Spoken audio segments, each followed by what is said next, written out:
Good morning, everyone. Yesterday we started our lesson, The 100 Dresses Part 2, in which we came to know that when Miss Mason was appreciating or praising the Venda's painting, at that time a notice came to Miss Mason, and in which it was written that Venda was leaving the school because she was fed up of all the bullying that was going on in the school.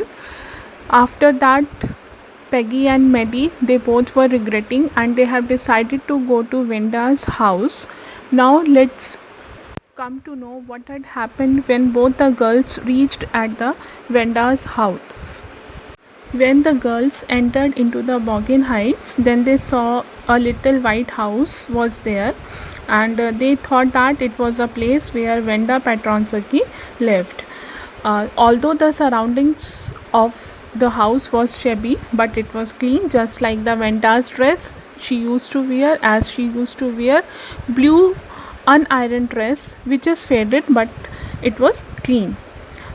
Surrounding the house, thin bunches of the grass also grew, and they resembled thin kittens.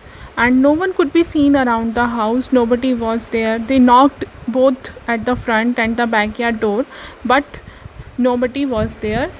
They got no answer. It was obviously that Petronsky had gone, and along with them the chance of the Maddie and Peggy's to make amends, to feel sorry, also went away. Then they came down from the hill that was the Boggin Heights, and then Peggy was started to comfort herself, and she said that Venda must have looked for drawing inspiration only after she started her dresses games, and had not she done, Venda would had never won the drawing competition. Means she said that if she never asked about the dresses, she would not be able to draw these kind of the 100 dresses. It was because of her she drew these kinds of the dresses, which all were beautiful, which all were different. Then Maddie also, she also tried to convince her after what Peggy said, and that if this is the case, she does not have to feel bad. Means there is no need to regret herself. But Maddie was knowing that it was not correct, and on the same night she could not sleep as she was thinking continuously about Venda's little house, her faded blue dress. Both were shabby, but both were clean, and her glorious 100 dresses that all were lined up in the classroom instead of the closet. And then she sat up and in her bed and started thinking deeply, the hardest she had ever done. She pressed her forehead tight in her hands, which indicate that she was really trying to concentrate, and after thinking much so deeply, she came to the conclusion she will always stand against the wrongs and will never say nothing when she has to. And after this incident, she decided that she would never let anyone make of others because of their appearance, name, clothes, or where they come from, as it was done with Venda. She would never shy to speak against Peggy, even if it meant losing her friendship, and on the cost of the friendship also. If the Peggy would do any kind of this action in the future, she would stop her. She could not go in the past to make amends with Venda, no matter how much she wanted to, but from now on she is never going to let another person feel embarrassed or unhappy again. Means, so in this way, Mary decided that she would never be silent and oppose others against teasing anyone, even if she had to lose her friend. But still the regression was not over. It was the day of Saturday when both the girls, Peggy and Maddie, sat together, and they have decided to write a letter to Venda and telling her about the contest and asking her where she is living now and how that place is.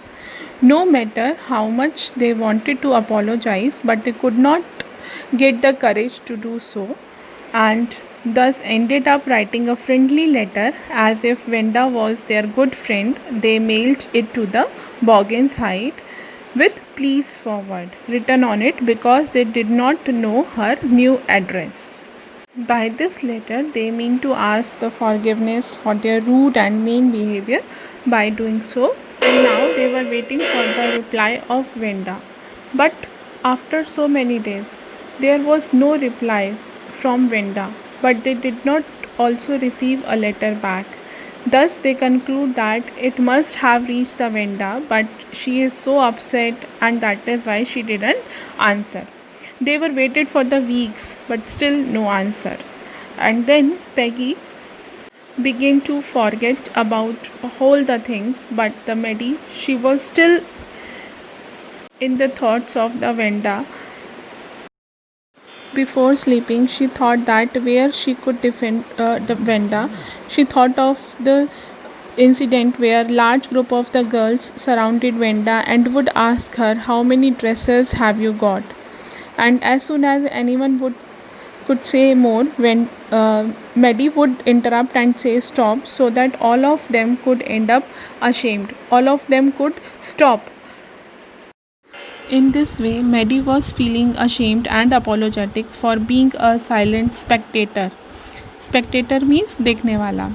And while Peggy humiliated Venda, she was feeling upset for Venda and for herself also. She was also repenting for not stopping Peggy for behaving badly with Venda.